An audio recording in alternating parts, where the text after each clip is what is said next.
This this is the Impressions Exchange Podcast. Impressions Exchange Podcast.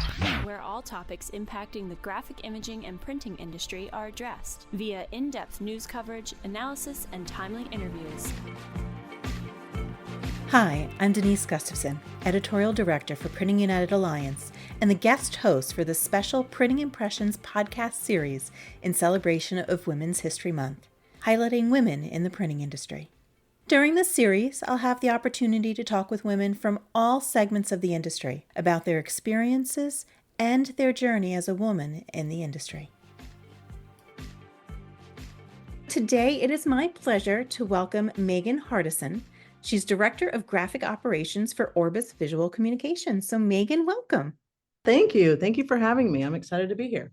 Well, it's a pleasure to have you. How'd you get started in printing and how did you end up at Orbis? So it's actually funny, looking back on it now, one of my favorite classes in high school was the printing class. It was so much fun. We had a printing press where we would print the weekly newspaper for the school. And this is going to date me a bit, as the kids would say now, back in the 1900s, but we had some old school Apple Macintosh computers that were on like Mac OS 7 or something crazy like that. And I loved working on those. That was so cool. But there was also a dark room. We also did some screen printing and manual typesetting that you would lay out each letter on a composing stick, and we would stamp names onto yearbook. It was really cool. But after high school, I went on to college and got my bachelor's in visual communication and graphic design. And I enjoyed being on the computer, but to be honest, I didn't exactly enjoy designing logos or business cards or packaging for candles, which was one of our projects in college. I just loved seeing things come to life. So I graduated in December 2001, right after September 11th, and it took me a bit to find a real job. So I worked at a small town newspaper for a while. And then I got hired doing pre-flight at Hamilton Exhibits in Indianapolis. Soon after, I was running the one printer that we had at the time. During my 20 years at Hamilton, I eventually moved up to managing the graphics department, where we had a couple of latex printers and a UV flatbed, and then moved into being over all of production, where it included the wood shop, the paint department, and the warehouse. And then at the beginning of 2023, I accepted a new opportunity and am now the Director of Graphic Operations at Orbis Visual Communications. And honestly, I didn't know how much I missed being in the print room all the time. There's just something about it, you know? Something special. Yeah. I have to say, I might be a little jealous about your high school because I will tell you that I had a technology class when I was in junior high. Mm-hmm. And I learned how to set type. So I can set type backwards and use a one color press. And I've used an engraver. It was a really cool experience for me as seventh grade. So I'm like 14 or so, just to understand what went into making some of these things that we kind of take for granted today. Yeah, for sure. So for you to have all that kind of technology at your beck and call, I was happy I had a one color press. For you to really have the screen press and whatnot. Yeah. It was a ton of fun. I loved that class. And unfortunately, I think that's something that is starting to be missing in a lot of high schools and nowadays. My son is now in high school. He's a freshman in high school, and they don't have that as a option to take that. And I'm like, that's so sad. Because it's something that for you that lit a fire within you and really got you interested in it. Yeah. Yep. I mean, that's funny. It's funny too, because your parents always like, you need to do good in science and math and all that stuff. And I was like, yeah, but I like my printing class. But then you have some people that learn better with their hands. Yeah. By actual, hands-on working with things. College is not for everyone. Yep. A lot of people go to college because that's what it seems like we're supposed to be doing. Yep.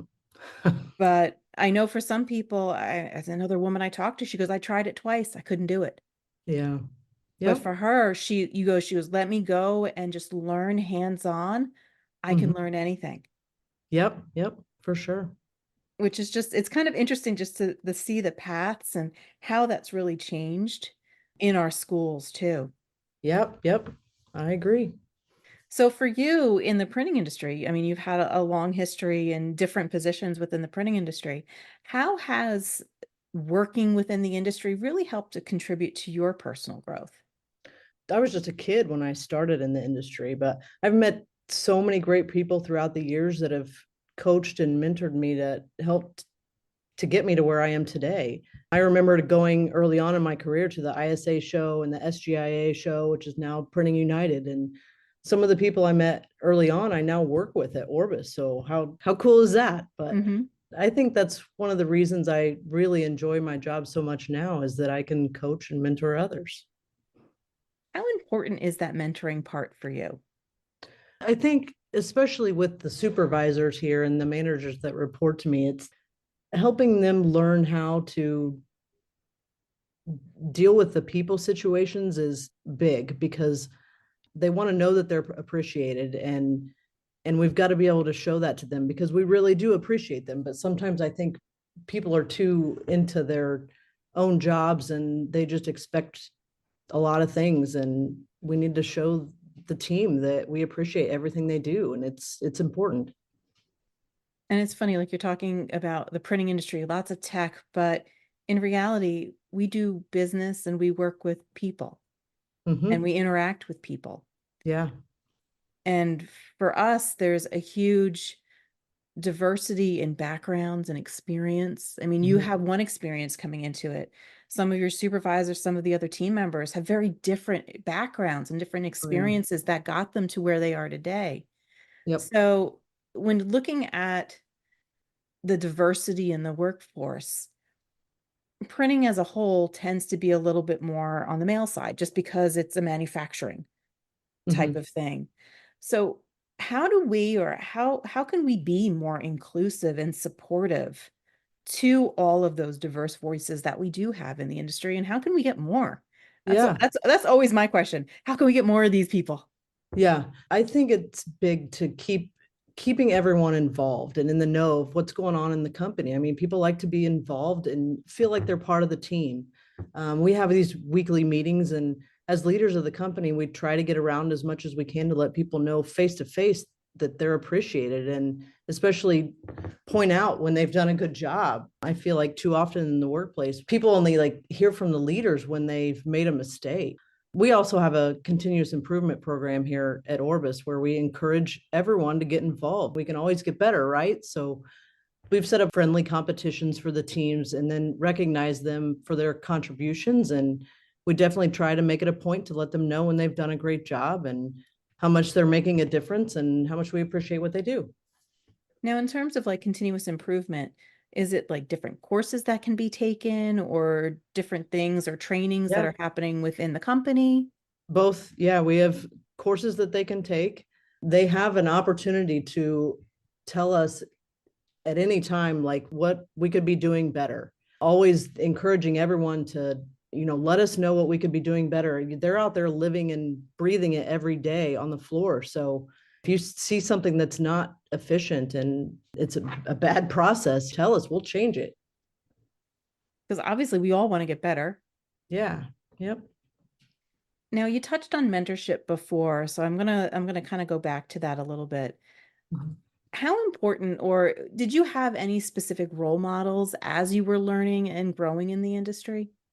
Yeah, I'm definitely Mr. Murray. He was my high school printing teacher. He was a great teacher and he didn't put up with the kids goofing around, but he was also a funny guy and he would get us involved in all aspects of the print process. And he would push us to learn to run the printing press or work on the computers and stuff. I mean, some of the kids were scared to run the press and he would make them go over there and run it some days. He would get us all moving around and doing different things. He was a cool teacher. Another one would probably be Marco Alvarez. Early on in my career, I met him and he was such a smart and creative guy and such a pleasure to work with. I've probably known him for 15 years or so, but I loved working with him when I was at Hamilton, and we had a huge project that we partnered with Fabric Images on, and we went up to Chicago to do an on-site viewing at their facility. It was such a great experience for us and for our client who went with us to see the final product. They always delivered on high quality products and had such a large knowledge of fabrics. And now Fabric Images is under the Orbis umbrella. So I get to work with them. It's cool. It's really cool. And Yeah. I have to say, for Mr. Murphy, just having him push students outside their comfort zone a little bit Yeah. and to encourage them probably made a world of difference. It probably made a world of difference for you and for other students as Mhm. well. Yeah. And, not being so strict. I mean, it wasn't like a sit down class. We were all up and doing stuff, and he just made it fun. Because sometimes you hated those classes where they were so strict on all the kids and stuff. I mean, you're just a kid. So he made it fun, and it was a great class. And you were still learning though. Yeah. Yeah, I know. And You know, running cool presses. what could be better than that? Yeah, right. Say. Now, for you, you are in a leadership role. I know there's other women within Orbis that are also in leadership roles. Why is it important, especially in the printing industry where there are a lot of men, to have women in those leadership roles? It's really huge. I think being confident in yourself and doing what is right. I mean, I think I always try to do the right things over the easy thing. I mean, sometimes it's easier to just not deal with the situation with personnel, but you have to. And in the end, it's having those tough conversations that are always better in the long run. People value honesty. At least I do. I mean, I want my boss to tell me every time I've done something wrong or if there's a better way of doing something. So I try and give that to the people that report to me. I tell them exactly how I feel about something. And do you think I'm upset about you're getting sub wrinkles when you're running the heat press? I'll tell you then and there that I know that you can do better. You don't have to wonder. You'll always know where you stand with me. And I think people really appreciate that. Also leading with empathy and putting yourself in their shoes and remembering back to what it was like being an 18-year-old kid starting a new job or whatever the situation may be. One of the toughest things that I think is hard for us though is to not let your emotions get in the way. And that's something that I struggled with when I was younger. I would let things get to me and read too much into things, so much that I would wake up in the middle of the night worrying about what someone said. And now it's like, I love my job and I'm going to do the best job that I can while I'm there, but I'm not going to worry too much about what people say. Life's just too short for that. And honestly, for a lot of people, that's still something that's hard for them to grasp, to be able to let go of not worrying about what somebody thinks. Yep. Um, It was tough when I was younger, but you live and you learn and realize what's important. and also for you, you've built your confidence in knowing what you're doing, the learning that you've done, the training that you have. You're at a point that you can be comfortable in your own skin in many cases. Yeah. Yeah. I mean, just having confidence too, and you know what you're doing. So act like it. Yeah, exactly. Yeah. Now, talking a little bit about women in the printing industry, obviously, we know that there's a ton of stereotypes when it comes to women in work. You have mom hours, or there may be some words that people might use when a woman is a little bit more aggressive in certain aspects. Are there certain stereotypes that you've encountered in your work in the printing industry, and how have you addressed those? I think there's always been that stereotype that women just aren't as capable. And, Mhm. I don't get it. Just being involved in the women in print is all the proof we need for that. Right. So Yeah. there's just so many impressive women in that group. But for me personally, I've dealt with it some in my career. I remember once being in a meeting of like five or so people, and the guy leading it would only look at the guys in the group when he was talking about what needed to be done and never looking at the females. And that was discouraging, but then you have a choice. You can either get upset about it or you can show them what you're capable of. And to be honest, it would make me upset back then, but now, I mean, it's just not worth getting upset about. And in the end, I believe I proved that I was totally capable. And that was just a handful of times, though, that even happened. I've been blessed and I've really worked with some great people at both Hamilton and Orbis. Which is good because that's not the case for every woman Yeah, in, yeah, especially in manufacturing, yeah, yeah. But because I believe that. now obviously you have a career in printing, but you also have a personal life. So you have that professional life, you have that personal life. dealing with work-life balance. How do you manage that? Because obviously, like we said earlier, you might have to work weekends, you might have to work nights. The career can be very demanding. How do you Mhm. make that or have that balance? Oh yeah, it's a demanding industry for sure, and it's been an exciting ride so far. And our industry is crazy, but I do love it. And I think those of us that's been in it for as long as we have would all agree that we're all a little nuts for loving this madness. But Of it, course we are. yeah, it keeps you on your toes though, and there's never a dull moment. And honestly, I think I would be bored doing anything else. So, but as far as a work-life balance, I've really never known any different. I've been doing this my whole career, and there's a slow season and there's a busy season, and we all know that it's crazy in March, April, and May, and then also in September, October, November, and that's just how it is. And sometimes you have to work a lot of hours, but during those slower times, you take advantage of it and take lots of time off and go on vacation and spend more time with your family and friends. But my kids are now teenagers, so I think they see more than they want to see out of me anyway. I'm at the point in parenting where I get to annoy them with every little thing I do. So it's That's always a good time. that's the fun part. Come I on. know, right?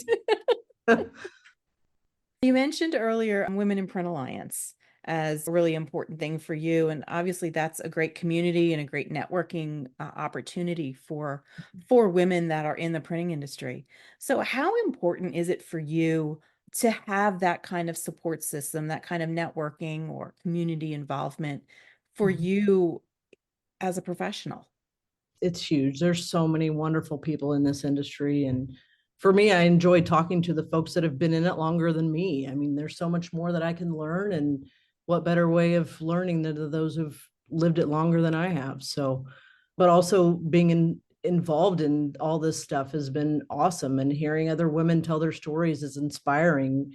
And hearing people talk about their struggles and knowing that it's not just me and we all struggle with the same things.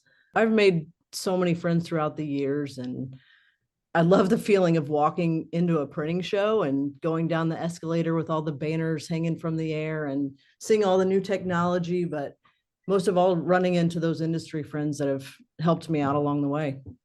It's a great feeling when you kind of like, it's almost like coming home in some instances. Yeah, I really do love it. When you first walk in, it's just great. You have that smell of printing is in the air. Mm-hmm. Yep.